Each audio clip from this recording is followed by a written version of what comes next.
ಎಲ್ಲರಿಗೂ ನಮಸ್ಕಾರ ರೀ. ನಾನು ರಟ್ಟೆಳಿಯಿಂದ ಅಶೋಕ್ ಕೊಂಡ್ಲಿ ಮಾತಾಡೋದು. ಈ ವಾರದ ವಿಶೇಷತೆ ಏನಪ್ಪ ಅಂದ್ರೆ ಹರಕೆಯ ಕುರಿ ಎನ್ನುವಂಥ ಒಂದು ಹಾಡನ್ನು ಬರೆದೇನೆ. ಇದು ಸುಮಾರು 20 ವರ್ಷಗಳ ಹಿಂದೆಯೇ ಬರೆದಂಥ ಹಾಡು. ಉದ್ದೇಶ ಏನಾಗಿತ್ತಪ್ಪ ಅಂದ್ರೆ ಎಲ್ಲ ಹೆಣ್ಣುಮಕ್ಕಳಿಗೂ ಕೂಡ ಕಡ್ಡಾಯವಾಗಿ ಶಿಕ್ಷಣವನ್ನು ಕೊಡಿಸ್ಬೇಕು ಅನ್ನುವಂಥ ಉದ್ದೇಶ ಇಟ್ಟುಕೊಂಡು ಈ ಹಾಡನ್ನು ಬರೆದೇನೆ. ಹಾಡಿನ ಹೆಸರು ಹರಕೆಯ ಕುರಿ. ಹೆಣ್ಣು ಮಗಳು ನಾನಾಗಿ ಹೆತ್ತವರಿಗೆ ಹೊರೆಯಾಗಿ ಬೆರಳ ಕಚ್ಚುವ ಹಾಗೆ ಬೆಳೆದಿದ್ದೆ. ಹೆಣ್ಮಗಳು ನಾನಾಗಿ ಹೆತ್ತವರಿಗೆ ಹೊರೆಯಾಗಿ ಬೆರಳ ಕಚ್ಚುವ ಹಾಗೆ ಬೆಳೆದಿದ್ದೆ.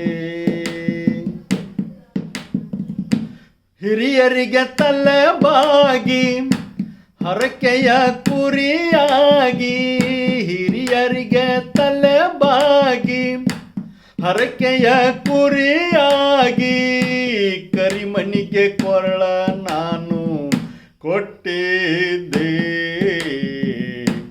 ಹೆಣ್ಮಗಳು ನಾನಾಗಿ ಹೆತ್ತವರಿಗೆ ಹೊರೆಯಾಗಿ ಬೆರಳ ಕಚ್ಚುವ ಹಾಗೆ ಬೆಳೆದಿದ್ದೆ.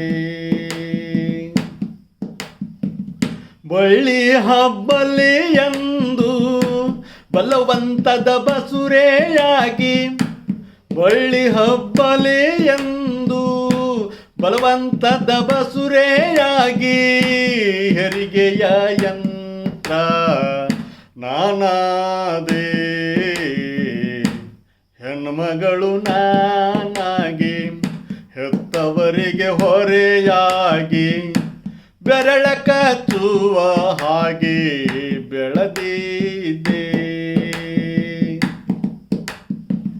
ಪುಸ್ತಕವ ಹಿಡಿಯದಾಗಿ ಶಾಲೆ ನೋಡದಾಗಿ, ಪುಸ್ತಕವ ಹಿಡಿಯದಾಗಿ ಶಾಲೆ ನೋಡದಾಗಿ ಹೆಬ್ಬಟ್ಟಿನ ಹೆಣ್ಣ ಮಗಳು ನಾನಾದೆ. ಹೆಣ್ಮಗಳು ನಾನಾಗಿ ಹೆತ್ತವರಿಗೆ ಹೊರೆಯಾಗಿ ಬೆರಳ ಕಚ್ಚುವ ಹಾಗೆ ಬೆಳೆದಿದೆ.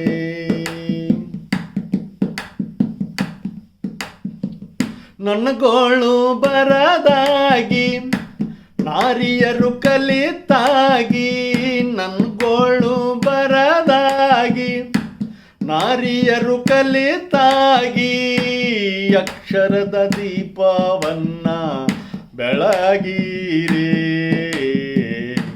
ಹೆಣ್ಮಗಳು ನಾನಾಗಿ ಹೆತ್ತವರಿಗೆ ಹೊರೆಯಾಗಿ ಬೆರಳ ಕಚ್ಚುವ ಹಾಗೆ ಬೆಳೆದಿದೆ.